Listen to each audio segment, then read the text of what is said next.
पूर्व मुख्यमंत्री अखिलेश यादव सपा के पूर्व विधायक अशरफी लाल यादव की पुण्यतिथि में बाराबंकी पहुंचे। बाराबंकी के बदोसराय जाते समय कार्यकर्ताओं ने रास्ते में कई जगह पर उनका गर्मजोशी से स्वागत किया। वहीं अखिलेश यादव पुण्यतिथि में पहुंचे और सीधे मंच से भाजपा सरकार पर निशाना साधते हुए कहा, 10 किलो की कम की है बोरी, ये दोबारा आ गए 24 में तो समझ लेना और 5 किलो बाहर निकाल देंगे।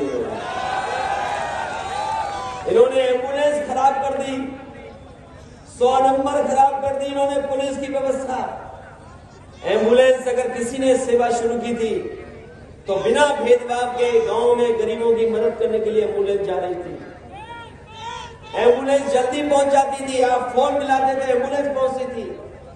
अपनी माताओं बहनों के लिए अलग से एम्बुलेंस चलाई थी, गर्भवती माताएं बहनों के लिए अलग से एम्बुलेंस थी और फ्री थी उनको अस्पताल ले जाने तक, अस्पताल से वापस घर पहुंचाने तक के लिए।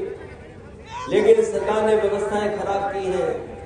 जो एम्बुलेंस जल्दी पहुंच जाती थी, आज फोन मिलाओ तो बताओ कितने देर में आती है आपके पास एम्बुलेंस। और अगर एम्बुलेंस आ भी गई तो बताओ जिला अस्पताल में आपको क्या इलाज मिल रहा है? न दवाई है, न इलाज है, न डॉक्टर है। तो गरीब आखिरकार प्राइवेट में दिखा रहा है, प्राइवेट में जाकर के इलाज करा रहा है, कोई उधार लेकर के, कोई जमीन बेच करके। और हमें दुख इस बात का है कि इधर जो इस परिवार में भी कैंसर बीमारी हो रही है उसका इलाज नहीं हो पा रहा है। भागता दौड़ता परिवार कभी लखनऊ, कभी दिल्ली, कभी मुंबई तक जाता है, लेकिन कैंसर जैसी बीमारी का इलाज नहीं करा पा रहा है। मुझे याद है नेताजी ने और समाजवादी पार्टी ने लखनऊ में कैंसर का 100 एकड़ में बड़ा अस्पताल बनवाया था। और वो अस्पताल कैंसर इंस्टीट्यूट इसलिए बन रहा था कि अगर गरीब परिवार के किसी सदस्य को कोई गंभीर बीमारी हो जाएगी तो उस अस्पताल में उसका पूरा का पूरा इलाज होगा और एक भी पैसा किसी भी गरीब से नहीं लगेगा, पूरा का पूरा पैसा सरकार देगी। ये इंतजाम समाजवादी लोग कर रहे थे। लोग, जनता दुखी है सरकार से, महंगाई रोक नहीं पा रहे, बेरोजगारी रोक नहीं पा रहे, हमारी सीमाएं असुरक्षित हैं, हमारे जवान शहीद हो रहे हैं, किसान आत्महत्या किए हैं। आप सोचिए क्या सरकार दूसरे देश में जाकर के हत्या कराएगी? और सरकार भी आरोप है। सोचिए कनाडा के प्रधानमंत्री ने भारत की सरकार पे आरोप लगाया है। अमेरिका ने वो व्यक्ति जो डबल एजेंट था उसको पकड़ लिया। सोचो विश्व गुरु का सपना दिखाने वाले किस मामले में फंस रही है सरकार।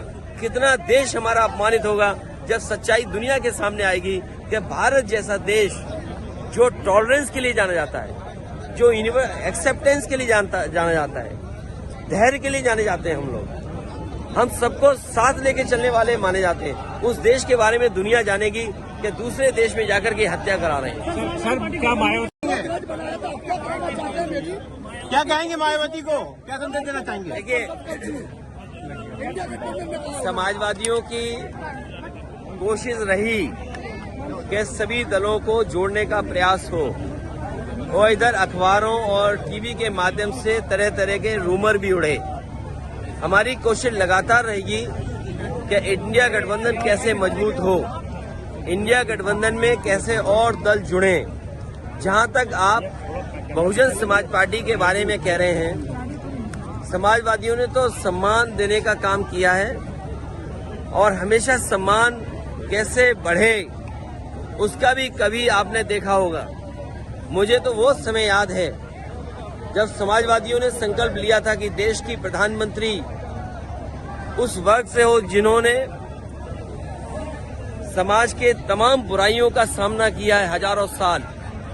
और याद कीजिए, समाजवादी पार्टी तो प्रधानमंत्री बनाने के लिए सपना देख रही थी और उसमें काम भी किया हम लोगों ने। तो समाजवादी लोग देश के प्रधानमंत्री तक पहुंचाने के लिए, लेकिन ये जो भाषा आई है, जब मैंने ये कहा कि हम लोग सम्मान देंगे और सम्मान देना चाहिए, क्योंकि जब पीडीए की बात हम करें, पीडीए में हमारे दलित भाई भी हैं, आदि आबादी भी है, और जब आदि आबादी को सम्मान की बात कहें तो वो इस तरह रंग बदलने की बात कह रही हैं। वो इसलिए कह रही होंगी शायद उन पर दबाव कहीं से है, दबाव की वजह से ऐसी बात कह रही होंगी। अयोध्या में